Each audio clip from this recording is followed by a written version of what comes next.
The year was 2000, and my brother and I both graduated in May of that year, his graduation ceremony a week before mine.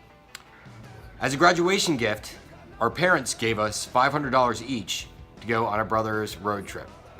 We hadn't planned anything out past the first stop in Biloxi, Mississippi.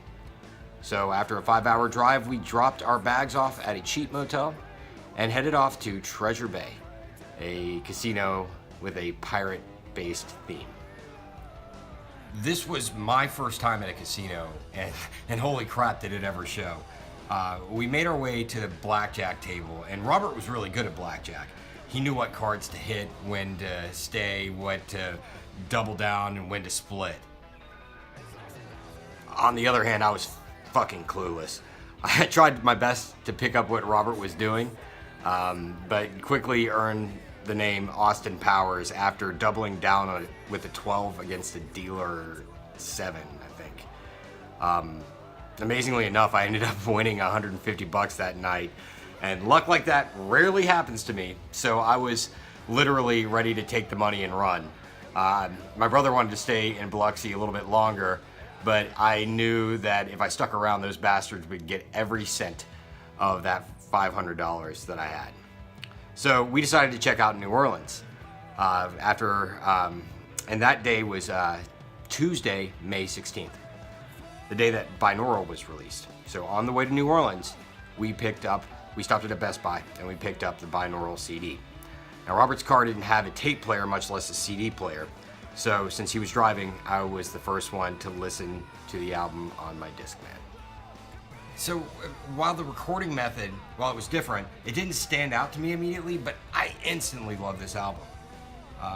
Some people complain that Binaural starts off really fast and then has too many consecutive slow songs, but I actually kind of dug it. I envisioned it kind of like a side A and side B of a record. The two halves of the album, while different in structure, they seem to complement each other really well.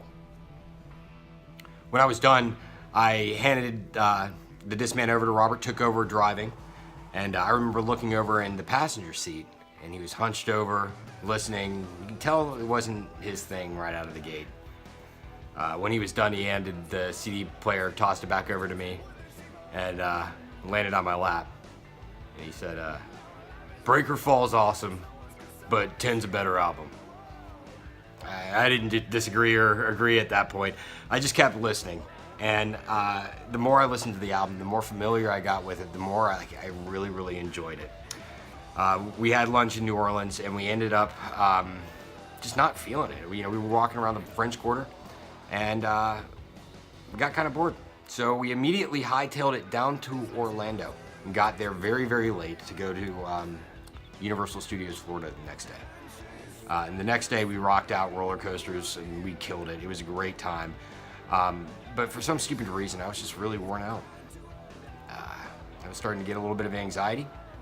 And the next morning, after 3 days of being on the road, we turned around and headed back to Atlanta. There's two things I want to say about this trip. Two final things. I know this is running a little bit long. But first, I totally wussed out on my brother and cut the trip short. And that's something that I still regret to this day. It was a trip that should have lasted twice as long at least. And to this day, I still feel like a bit of an asshole for it. So, that being said, last point, Binaural, to this day, is my favorite Pearl Jam album. And people have equated that to a Beatles fan saying that Rubber Love is their favorite album, and I guess I can respect that. But this is a case in point of life making an impact on the music. While I love the album and all of its songs, it was that time with my brother where we got to share the album together that really makes the album more important to me and much more memorable. This is 80 Days and Counting.